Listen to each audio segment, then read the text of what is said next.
సందర్భంగా అందరికీ BRS party కుటుంబానికి పార్టీ తరఫున శుభాకాంక్షలు తెలియజేస్తూ, ఎందుకంటే ఈ రేవంత్ రెడ్డి పాలన పోవాలి, కేసీఆర్ పాలన రావాలని చెప్పి పబ్లిక్ ఎప్పుడెప్పుడు ఎలక్షన్ వస్తే ఎదురు చూస్తారు.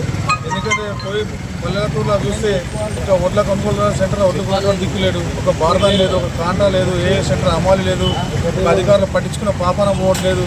ఎందుకంటే రైతుల ఎంత ఇబ్బందులు పాలు చేస్తుంది రేవంత్ రెడ్డి గవర్నమెంట్ అంటే, పల్లెటూరులో పోయి ఏ రైతులు అడిగినా కూడా కేసీఆర్ రావాలి, రేవంత్ రెడ్డి పోవాలి, కేసీఆర్ రావాలి, రేవంత్ పోవాలి నిదానంతో ఉన్నారు. కాబట్టి ఎందుకంటే పార్టీ మంచి కార్యక్రమాలు చేసింది, మళ్ళీ ముందు రాబోయే రోజుల్లో అధికారం వస్తుంది. కాబట్టి రైతులందరూ కూడా ఎదురు చూస్తారు.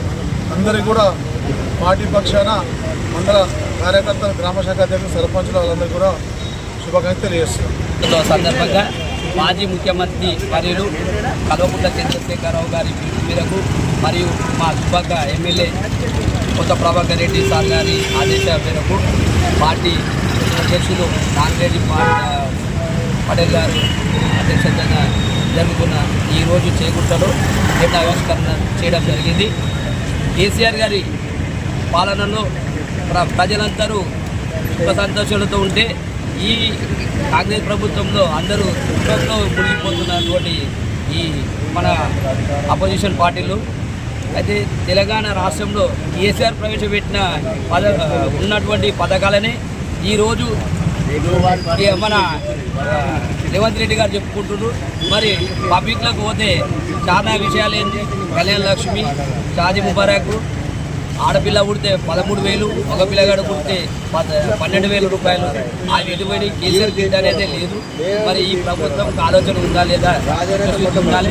ఎందుకంటే ప్రతి ఒక్కరిని గర్భిణులను హాస్పిటల్ తీసుకుపోయి సురక్షితంగా ఇంటికి చేర్చిన గొప్ప వ్యక్తి ఎవరంటే మన కేసీఆర్ గారు. ఈరోజు ఈయన చేకుంటలో పార్టీకి ఎగిరేసుకోవడానికి వచ్చేటువంటి అందరికీ శుభాకాంక్షలు తెలియజేశాను. 25 సంవత్సరాలు పూర్తి చేసుకొని మన తెలంగాణ సాధించుకొని కేసీఆర్ ఎన్నో ఆర్య నిరాదీక్షలు మరియు ఆమరణ నిరాదీక్షలు చేసి ఎంతోమంది విద్యార్థులు బలిదానాలయ్యారు ఈ తెలంగాణ రావడానికి. ఎంతోమంది మన రైతులు కూడా సపోర్ట్ చేసి, విద్యా సంస్థలు కూడా సపోర్ట్ చేశారు. కాబట్టి మన ఈరోజు శ్రీకాంత్ సారి మరి ఆయన చనిపోయి ఉన్నాడు, పోలీస్ కేసు ఉండి ఆయన తెలంగాణ కేసీఆర్ని లేపుతుందని ఖాళీ ఆ ఆమరణ నిరాదీక్షను లేపితే ఆయన పోయి పోలీసు టూటాతో కాల్చుకొని చనిపోయిన మనిషి.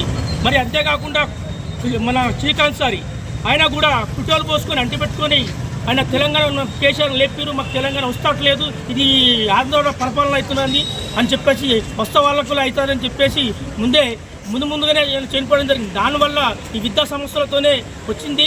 అంతేకాకుండా రైతులు అందరూ సపోర్ట్ చేసుకుంటూనే మన తెలంగాణ సాధించుకున్నాం.